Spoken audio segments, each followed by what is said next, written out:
ഹിന്ദുമതത്തിലെ ഏറ്റവും പ്രധാനപ്പെട്ട ദേവന്മാരിൽ ഒരാളാണ് പരമശിവൻ എന്നതിൽ സംശയമില്ല.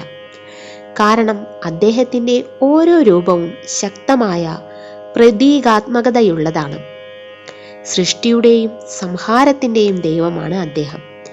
ഹിന്ദു വിശ്വാസങ്ങളനുസരിച്ച് പലരും നടരാജ വിഗ്രഹം ആരാധിക്കുന്നു. വൃത്താകൃതിയിലുള്ള ഒരു ചട്ടക്കൂടിനുള്ളിൽ ശിശു സമാനനായ ഒരു രൂപത്തിനുമേൽ തൻ്റെ വലതുപാദം ഊന്നിയും മറുപാദം ഏതാണ്ട് പാതിയോളം മുകളിലേക്ക് ഉയർത്തിയും ചടുല നൃത്തഭാവത്തിൽ നിൽക്കുന്ന 4 കരങ്ങളോടു കൂടിയ പരമശിവൻ. വലം കൈയിൽ ഡമരു, ഇടം കൈയിൽ അഗ്നി, അടുത്ത വലം കൈയിൽ അഭയമുദ്ര, ഇടം കൈയിൽ ഗജഹസ്തമുദ്ര. വലതു കരമൊന്നിൽ ചുറ്റഴിഞ്ഞ് തുടങ്ങുന്ന ഒരു സർപ്പം, അഴിഞ്ഞുലഞ്ഞ് പാറിപ്പറക്കുന്ന കേശഭാരം. ഇതാണ് നടരാജ വിഗ്രഹത്തിൻ്റെ രൂപം. മിക്ക വീടുകളിലും അദ്ദേഹത്തിൻ്റെ ഈ പ്രതിമ കാണുന്നത് സാധാരണമാണ്. എന്നിരുന്നാലും നടരാജ വിഗ്രഹം വീട്ടിൽ വയ്ക്കുന്നതിന് മുമ്പ് പാലിക്കേണ്ട ചില കാര്യങ്ങൾ അറിഞ്ഞിരിക്കുക. പരമശിവന്റെ നൃത്തം ആനന്ദ താണ്ഡവത്തെ സൂചിപ്പിക്കുന്നു. അതിൽ പ്രപഞ്ചം തീർക്കുകയും നിലനിർത്തുകയും നശിപ്പിക്കപ്പെടുകയും ചെയ്യുന്നു. ശാസ്ത്രമനുസരിച്ച് പ്രപഞ്ചത്തിനുള്ളിലെ ചലനത്തെ സുഗമമാക്കുന്ന ഉറവിടമാണിത്. മാത്രമല്ല ആത്മീയതും കലാപരവും തമ്മിലുള്ള ദൈവിക ബന്ധത്തെയും ഇത് സൂചിപ്പിക്കുന്നു. അദ്ദേഹത്തിൻ്റെ മുദ്രകൾ ജീവിതത്തിൻ്റെ 5 മാനദണ്ഡങ്ങളുടെ ഛായാചിത്രം നിർവചിക്കുന്നു. അതായത് മിഥ്യ, സൃഷ്ടി, സംരക്ഷണം, നാശം, രക്ഷ. ഇവ കൂടാതെ നടരാജ പ്രതിമ പ്രപഞ്ചത്തിൻ്റെ മറ്റു പല പ്രധാന വശങ്ങളെയും സൂചിപ്പിക്കുന്നു. ഉദാഹരണത്തിന് അദ്ദേഹത്തിൻ്റെ മുടി ഗംഗാനദിയുടെ ഒഴുക്കിനെ പ്രതിനിധീകരിക്കുന്നു. ഇത് അജ്ഞതയെ പ്രതീകപ്പെടുത്തുകയും ചെയ്യുന്നു.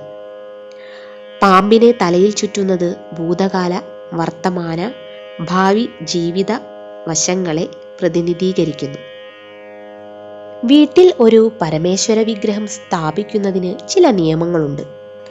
വാസ്തുശാസ്ത്രമനുസരിച്ച് വിഗ്രഹങ്ങൾ സ്ഥാപിക്കാൻ ഏറ്റവും അനുയോജ്യ സ്ഥാനം വീടിൻ്റെ വടക്കുകിഴക്കൻ മൂലയാണ്. ഇത് ഈശാന കോൺ എന്നും അറിയപ്പെടുന്നു. പൂജാമുറി സജ്ജീകരിക്കുന്നതിനുള്ള മികച്ച സ്ഥലം കൂടിയാണിത്. ഒരു പീഠത്തിനു മുകളിലായി നിങ്ങൾക്ക് ഒരു ശിവപ്രതിമ സ്ഥാപിക്കാം. എന്നാൽ ഇതിനു സമീപം മറ്റു വസ്തുക്കളൊന്നും പാടില്ല. എന്തിൻ്റെയെങ്കിലും കീഴെയോ പ്രതിമ സ്ഥാപിക്കരുത്. ഗണപതിയിൽ നിന്ന് വ്യത്യസ്തമായി ജോലിസ്ഥലത്ത് ഒരിക്കലും ശിവപ്രതിമ സ്ഥാപിക്കരുത്. കാരണം അദ്ദേഹത്തിൻ്റെ ഊർജം വളരെ ശക്തമാണ്.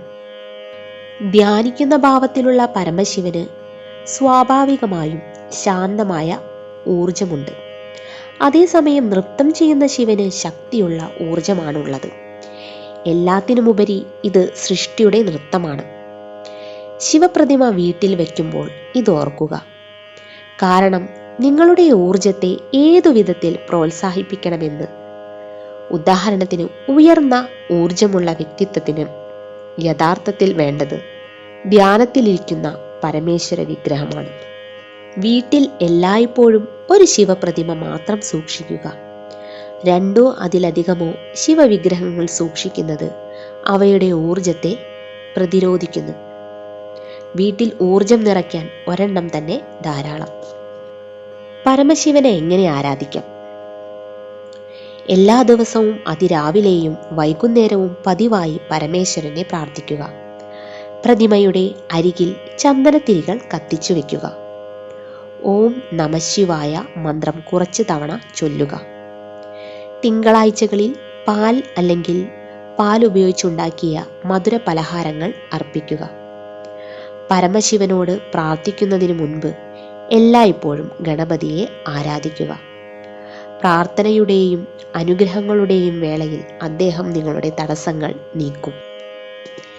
വീഡിയോ ഇഷ്ടമായെങ്കിൽ ലൈക്ക് ചെയ്യാനും ഷെയർ ചെയ്യാനും മറക്കരുത്. ഇതുപോലെയുള്ള വീഡിയോസ് നിങ്ങൾക്ക് ലഭിക്കുന്നതിനായി ചാനൽ സബ്സ്ക്രൈബ് ചെയ്യുക. നന്ദി.